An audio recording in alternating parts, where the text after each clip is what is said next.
ನಮಸ್ಕಾರ. ಇಂದಿನ ವಿಶೇಷ ವರದಿಗೆ ಸ್ವಾಗತ. ಇತಿಹಾಸದಲ್ಲಿ ಶತಮಾನಗಳಿಂದ ತಲೆಕೆಡಿಸುತ್ತಿರುವ ಒಂದು ರಹಸ್ಯ, ರೋಅನೋಕ್ ಕಾಲೋನಿಯ ನಾಪತ್ತೆ ಪ್ರಕರಣ.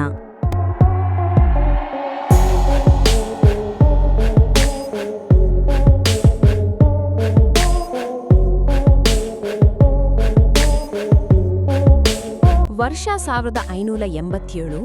ಇಂಗ್ಲೆಂಡ್ನಿಂದ 115 ಜನರ ಗುಂಪು, ಪುರುಷರು, ಮಹಿಳೆಯರು, ಮಕ್ಕಳು ಅಮೆರಿಕಾದ ಕರಾವಳಿಯ ರೋಅನೋಕ್ ದ್ವೀಪಕ್ಕೆ ಬಂದು ವಾಸ್ತವ್ಯ ಪ್ರಾರಂಭಿಸಿದರು. ಇದು ಇಂಗ್ಲೆಂಡ್ನ ಹೊಸ ಕಾಲನಿಯಾಗಬೇಕಿತ್ತು.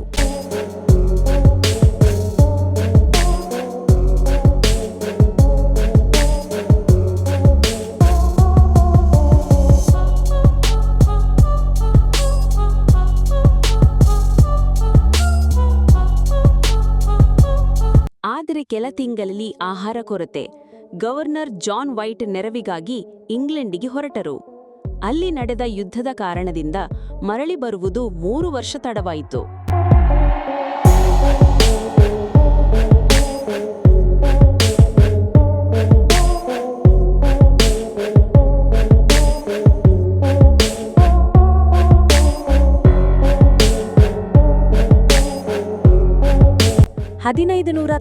ರಲ್ಲಿ ಜಾನ್ ವೈಟ್ ಹಿಂತಿರುಗಿದಾಗ ಸಂಪೂರ್ಣ ಕಾಲೋನಿ ಖಾಲಿ.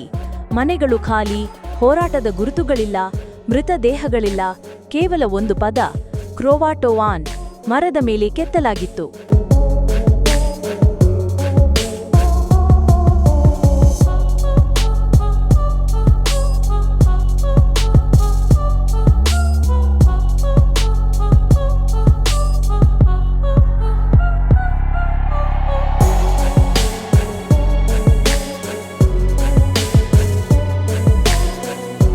ಅದು ಹತ್ತಿರದ ಸ್ಥಳೀಯ ಜನಾಂಗದ ಹೆಸರು.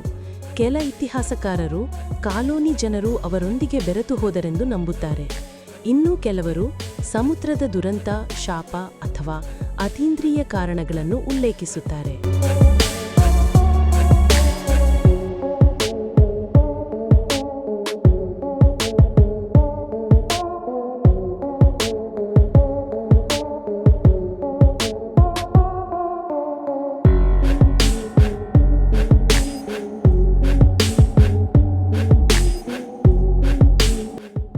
ವರ್ಷ ಕಳೆದರೂ ರೋಅನೋಕ್ ಕಾಲನಿಯ 115 ಜನರಿಗೆ ಏನಾಯಿತೆಂಬುದು ಇನ್ನೂ ಪರಿಹಾರವಿಲ್ಲ.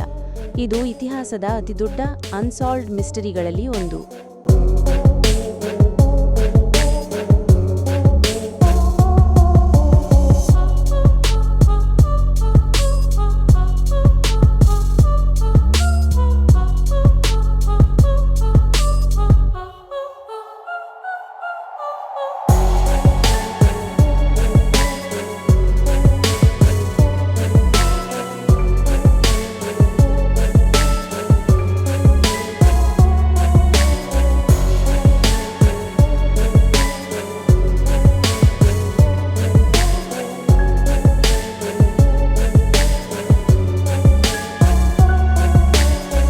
ಅಭಿಪ್ರಾಯ ಏನು?